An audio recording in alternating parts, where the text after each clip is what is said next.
किसान भाइयों, आज हम 2 एकड़ में खाद का दूसरा डोज दे रहे हैं। इसके पहले हमने जब धान हमारा 10 दिन का हो गया था तो हमने डीएपी और यूरिया का मिश्रण डलवाया था और साथ में नीम पाउडर भी डलवाया था, जिससे इसमें जड़ों का कीड़ा और गलन जैसी समस्या पैदा ना हो। तो किसान भाइयों, आप देख पा रहे हैं जो हमारी धान रुपाई के 10 दिन बाद इस तरह थी, तो हमने इसमें 5 किलो प्रति बीघा के हिसाब से यूरिया और 5 किलो प्रति बीघा के हिसाब से डीएपी का डोज दिया था। और जो नीम का पाउडर आता है येलो कलर का, उसको हमने इसमें 2 किलो दिया था। वैसे आप 1 किलो नीम के पाउडर को 1 एकड़ में डाल सकते हैं सामान्य स्थिति में, नहीं तो वैसे आप 1 बीघा में 1 पैकेट का इस्तेमाल कर सकते हैं। किसान भाइयों, ये पहला डोज था। अब हम दूसरा डोज देने जा रहे हैं। दूसरे डोज डालने की तैयारी हो रही है। ये हमारे दोनों किसान मित्र, इनको हम ज़्यादा एक्टिव नहीं कह सकते। ये थोड़े समय पर काम के प्रति पंचुअल नहीं है, यानी हम कह सकते हैं इनको ये समय पर काम नहीं करते हैं। ये हमारे 2 किसान मित्र ऐसे हैं, इनसे हमें बार बार कहना पड़ता है कि आप समय पर खाद डालें, तो ये आपको इसका पूरा फ़ायदा मिलेगा। आज हम अपने 2 एकड़ के फार्म हाउस पर पहुंचे हुए हैं और इनको हमने डालने की विभिन्न तरह की विधियां बताई। अब ये समय बोरी खोल रहे हैं। अब ये 2 एकड़ का जो डोज होगा, इसमें 1.5 बोरी यूरिया होगी और इसमें 15 केजी दयाल की पोटास होगी। और इसके अलावा इसमें हमने 2-3 पैकेट बायो एंजाइम्स भी डलवाएंगे। बायो एंजाइम्स क्या करता है किसानों भाइयों?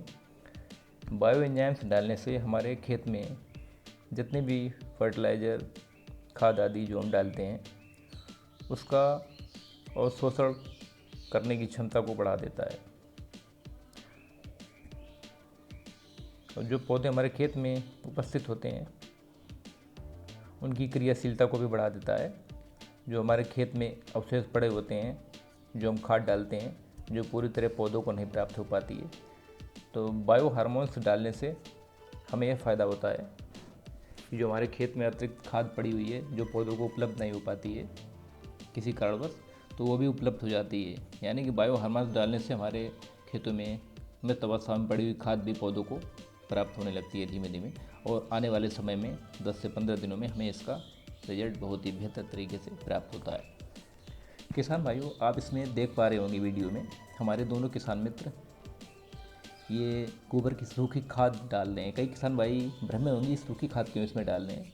ये किसान भाइयों, हमने इनसे कहा था कि करीब 1 बोरी सूखी खाद लेके रख लेना फार्म हाउस में। यूरिया की मात्रा कम रहेगी और हमें क्वांटिटी थोड़ी ज़्यादा रखनी है, जिससे खेत में फैलाव आसानी से होगा। और दूसरा कारण ये भी है इसके, जो बायो एंजाइम्स डालेंगे, बायो एंजाइम्स में जीवित बैक्टीरिया होते हैं। यानी कि हम कह सकते हैं जो जैविक खाद हम अन्य तरह की डालते हैं, वो जीवित बैक्टीरिया उसमें होते हैं। और यूरिया में एक तीखी गंध टाइप की होती है, जिस तरह हम नमक को चाटते हैं तो खारापन महसूस होता है। तो इसमें हम भूरा जब मिला देंगे सूखा, तो क्वांटिटी भी हमारी बढ़ जाएगी फैलाने के लिए, हमारे आसानी से हम खेत में फैला भी सकेंगे। और जो जीवाणु मित्र हैं, जो 20-30% डायरेक्ट यूरिया में डालने से नष्ट हो जाते हैं, वो नष्ट नहीं होंगे। बायो फर्टिलाइज़र का डालने का तरीका यही है कि उसको किसी घूरे में ही मिलाकर खेत में फैलाना चाहिए। उसको बायो फर्टिलाइज़र को किसी प्रकार के केमिकल या रासायनिक खादों में मिलाकर स्प्रे नहीं किया जा सकता है। कुछ ही ऐसे बायो फर्टिलाइज़र होते हैं जिनको हम रासायनिक खादों में मिलाकर इस्तेमाल कर सकते हैं। तो किसान भाइयों, आप देख रहे हैं इसमें हम ये किसान मित्र हमारे जो पैकेट डाल रहे हैं, ये बायो हार्मोन्स के हैं। ये वेदांजलि हर्बल कंपनी के हैं। बहुत ही अच्छा बायो एंजाइम है, बहुत ही अच्छा एक्टिवेट का काम करता है। ये आप देख रहे हैं दयाल का माइक्रो न्यूट्रिएंट तत्व है, इसमें मैग्नीशियम, बोरोन, इस तरह के इसमें 5 तत्व होते हैं। माइक्रो न्यूट्रिएंट जिंक डालने की हमें आवश्यकता क्यों पड़ती है? क्योंकि किसान भाइयों, हम अक्सर चिलेटेड जिंक डाल देते हैं। मोनो जिंक लोग ज़्यादातर पसंद करते हैं किसान भाई हमारे, ज़्यादा फायदे के लिए, जबकि ऐसा होता नहीं है।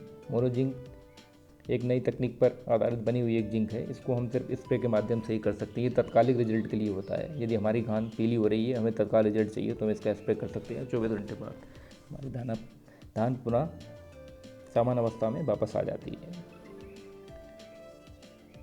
और माइक्रो न्यूट्रिएंट जिंक डालने का हमें एक फ़ायदा ये होता है, ये थोड़ा मॉइस्चर कर देता है, और जो भी हम इसमें घूरा यूरिया मिला रहे इसमें चिपक जाएगा, तो खेत में आसानी से जाएगा और उसका उड़ेगा नहीं। किसान भाइयों, सारी खाद मिक्स होने के बाद अब ये हमारे किसान भाई खेतों में एक क्रम से फैला रहे हैं। इसमें आप देख पा रहे हैं किसान भाई, आप देख रहे होंगे इसमें बीच बीच में कोई पौधा पीला या सूखा टाइप का दिख रहा है। ये धान का पौधा नहीं है, ये घास का पौधा है। इसमें चूँकि अभी 3 दिन पहले घास की दवा का छिड़काव हुआ है, इसलिए अब इसमें पानी भरकर आज खाद डालने का काम किया जा रहा है, जिससे धान में वृद्धि में किसी प्रकार का कमी ना आए। क्योंकि जब भी हम घास का दवा स्प्रे करते हैं तो धान हमारा थोड़ा कमज़ोर होने लगता है। ये अवस्था लगभग 1 हफ्ते तक रहती है। इसलिए हमें दूसरे तीसरे दिन इसमें पानी भर के तत्काल दूसरा या तीसरा डोज दे देना चाहिए, तो हमारी जो धान की फसल है वो अपनी सामान्य अवस्था में ही बनी रहेगी। जो दवा डालने से बेजान होती नज़र आती है, वह तुरंत फसल अपनी पुरानी सामान्य अवस्था में वापस आ जाती है। तो किसान भाइयों, जब भी खाद का आप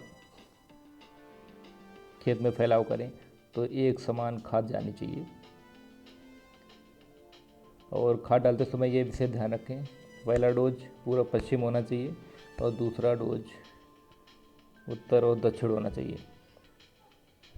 हम डोज की बात नहीं कर रहे किसान भाइयों, ये डालने के तरीका की बात कर रहे हैं।